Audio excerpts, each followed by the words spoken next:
بسم اللہ الرحمن الرحیم۔ السلام علیکم۔ آج کی ویڈیو کا ٹاپک حضرت عیسیٰ علیہ السلام کے متعلق ہے۔ انطاکیہ ملک شام کا ایک بہترین شہر تھا جن کی فصیلیں سنگین دیواروں سے بنی ہوئی تھی۔ پورا شہر 5 پہاڑوں سے گھیرا ہوا تھا اور شہر کی آبادی کا رقبہ 12 میل تک پھیلا ہوا تھا۔ حضرت عیسیٰ علیہ السلام نے اپنے حواریوں میں سے 2 مبلغوں کو تبلیغ دین کے لیے اس شہر میں بھیجا۔ ایک کا نام صادق اور دوسرے کا نام مصدوق تھا۔ جب یہ دونوں شہر میں پہنچے تو ایک بوڑھے چرواہے سے ان دونوں کی ملاقات ہوئی جس کا نام حبیب نجار تھا۔ سلام کے بعد حبیب نجار نے پوچھا کہ آپ لوگ کون ہیں اور کہاں سے آئے ہیں اور مقصد کیا ہے؟ تو ان دونوں صاحبان نے کہا کہ ہم دونوں حضرت عیسیٰ علیہ السلام کے بھیجے ہوئے مبلغین ہیں اور اس بستی والوں کو توحید اور خدا پرستی کی دعوت دینے آئے۔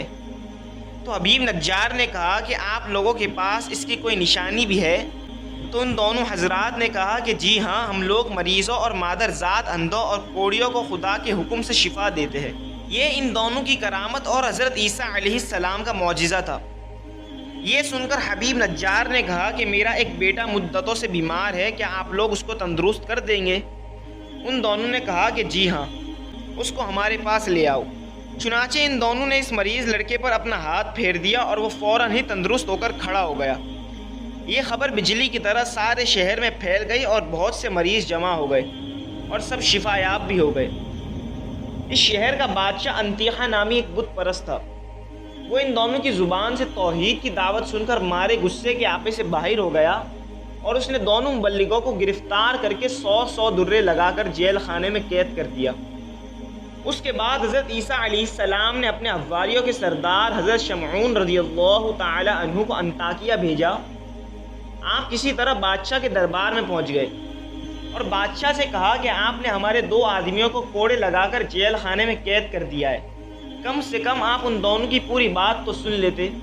بادشاہ نے ان دونوں کو جیل خانے سے بلوا کر گفتگو شروع کی تو ان دونوں نے کہا کہ ہم یہی کہنے کے لیے یہاں آئے ہیں کہ تم لوگ ان بتوں کی عبادت چھوڑ کر خدائے وحدہ کی عبادت کرو جس نے تم کو اور تمہارے بتوں کو پیدا کیا ہے۔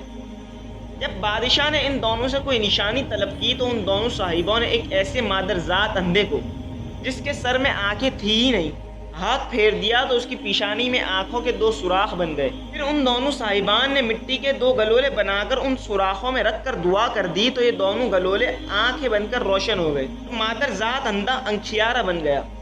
حضرت شمعون نے فرمایا کہ اے بادشاہ، کیا تمہارے بتوں میں یہ قدرت ہے؟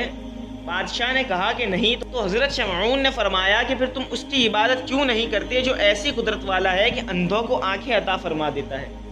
یہ سن کر بادشاہ نے کہا کہ کیا تمہارا خدا مردوں کو زندہ کر سکتا ہے؟ اگر وہ مردوں کو زندہ کر سکتا ہے تو ایک مردے کو زندہ کر دے جو میرے ایک دہقان کا لڑکا ہے اور وہ کئی روز سے مرا پڑا ہے اور میں نے اس کے باپ کے انتظار میں ابھی تک اس کو دفن نہیں کیا۔ بادشاہ نے ان تینوں صاحبان کو لے کر لڑکے کی لاش کے پاس گیا اور ان تینوں صاحبان نے دعا مانگی۔ خدا کے حکم سے وہ مردہ زندہ ہو گیا اور بلند آواز سے کہا کہ میں بت پرست تھا تو میں مرنے کے بعد جہنم کی وادیوں میں داخل کیا گیا، لہذا میں تم لوگوں کو عذاب الہی سے ڈراتے ہوئے اللہ پر ایمان لانے کی دعوت دیتا ہوں اور تم لوگوں کو نصیحت کرتا ہوں کہ خدا کے پیغمبر حضرت عیسیٰ علیہ السلام کا کلمہ پڑھ کر ان تینوں مبلغین کی بات مان کر ان لوگوں کے ساتھ اچھا سلوک کرو، کیونکہ یہ تینوں صاحبان حضرت عیسیٰ علیہ السلام کے حواری ہے۔ یہ منظر دیکھ کر اور مردے کی تقریر سن کر سب کے سب حیران رہ گئے۔ اتنے میں حبیب نجار بھی دوڑتے ہوئے پہنچ گئے اور انہوں نے بھی بادشاہ اور سارے شہر والوں کو مبلغین کی تصدیق کے لیے پرزور تقریر کر کے آمادہ کر لیا، یہاں تک کہ بادشاہ اور اس کے تمام درباریوں نے ایمان کی دعوت کو قبول کر لیا اور سب صاحب ایمان ہو گئے، مگر چند منحوس لوگ جو بتوں کی محبت میں عقل و ہوش کھو چکے تھے وہ ایمان نہیں لائے بلکہ حبیب نجار کو قتل کر دیا۔ تو ان مردودوں پر عذاب آیا اور عذاب الہی سے ہلاک کر دیے گئے۔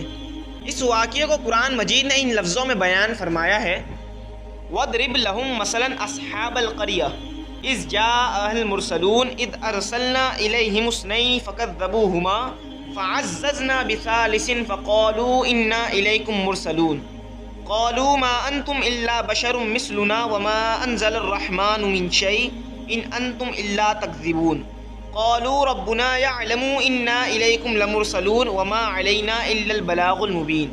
قالوا انا تطیرنا بکم لئن لم تنتهوا لنرجمنکم وليمسنکم منا عذاب علیم قالوا طائركم معكم أئن ذكرتم بل أنتم قوم مسرفون وجاء من أقصى المدينة رجل يسعى قال يا قوم اتبعوا المرسلين اتبعوا من لا يسألكم أجرا وهم مهتدون۔